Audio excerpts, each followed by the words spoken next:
La Bible dit, il s'est endormi. Amen. C'est ainsi que meurent les chrétiens. Amen. Très bien. Donc, ils passaient des moments merveilleux. Cet événement leur a été rapporté, comme l'a dit Fréneville dernièrement. Pas juste, cela a vraiment stimulé le zèle des apôtres et tout. Il fallait qu'ils fassent quelque chose à ce sujet. Les voilà repartis prêcher l'évangile en y mettant toute leur énergie.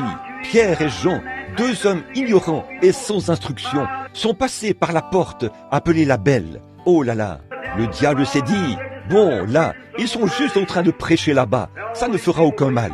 En effet, tous ces gens croient dans le fait de prêcher et tout. Mais quand ils ont passé la porte appelée la Belle, un homme était étendu là. Le Saint-Esprit a dit, Pierre, cet homme-là peut être guéri. Il a la foi. Lorsqu'il a vu qu'il avait la foi pour être guéri, il a dit, lève-toi. Il l'a aidé à se mettre debout et l'a soutenu jusqu'à ce que ses chevilles deviennent fermes.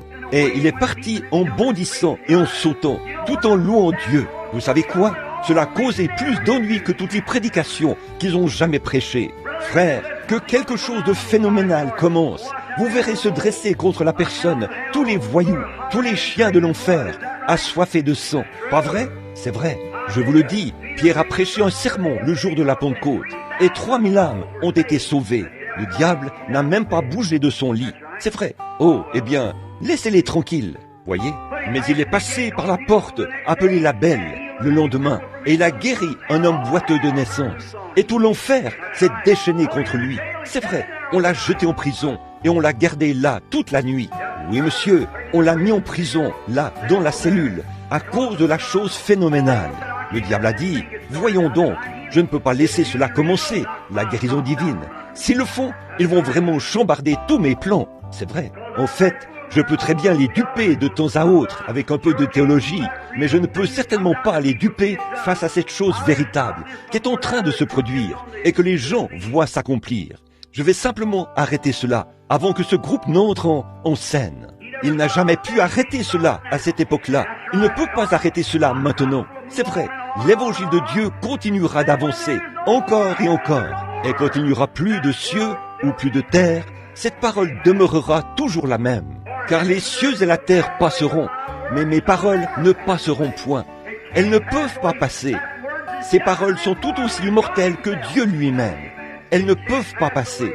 J'en crois chaque mois. Tout ce que Jésus était, il l'est maintenant, et il le sera toujours. C'est vrai, il est le même hier, aujourd'hui et éternellement. Le même Saint-Esprit qui est descendu le jour de la Pentecôte est le même Saint-Esprit d'aujourd'hui. Je reconnais qu'il était foulé aux pieds, ridiculisé, mal interprété, qu'on en a présenté une image inexacte. Et tout le reste comme ça, c'est juste la contrefaçon du diable. Mais il existe un vrai et authentique baptême du Saint-Esprit qui produit les mêmes résultats que ceux qu'ils ont obtenus le jour de la Pentecôte. C'est vrai, le diable a certainement ses appâts à Corneille là-dehors. Je vous dis la vérité, chaque fois que vous voyez un épouvantail, souvenez-vous, quelque chose de bon se trouve dans les parages.